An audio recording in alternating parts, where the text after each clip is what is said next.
باريس سان جيرمان يضع مليار يورو على طاولة فينيسيوس جونيور. أهلا ومرحبا بكم متابعي قناة سكرين سبورت، نرجو منكم الاشتراك بالقناة وتفعيل الجرس حتى تصلكم الأخبار أولا بأول. وقبل أن نبدأ في التفاصيل، هل تتوقع رحيل فينيسيوس جونيور عن ريال مدريد؟ شاركنا برأيك.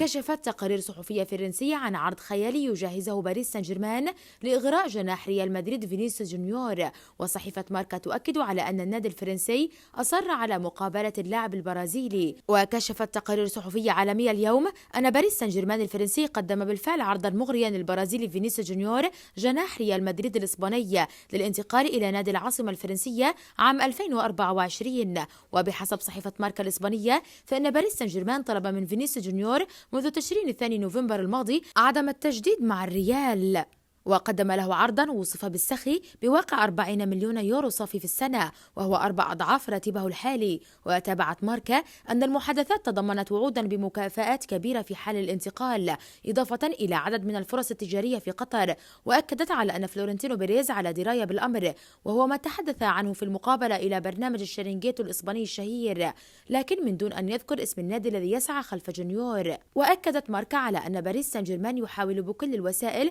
إجراء لقاء وجها لوجه مع فينيسيوس جونيور بعد مباراة دور السادس عشر في دوري أبطال أوروبا، بعد الأداء الرائع الذي قدمه في مباراته أمام ليفربول الإنجليزي.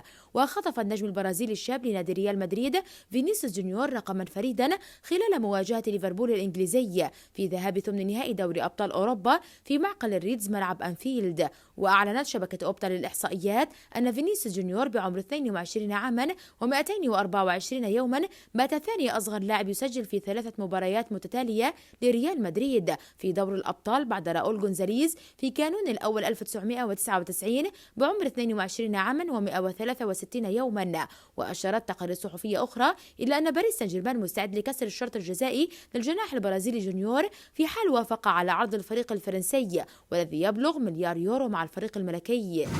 متابعينا الكرام، شكرا لكم على المتابعة، ولا تنسوا الاشتراك بالقناة وتفعيل الجرس فضلا وليس أمرا.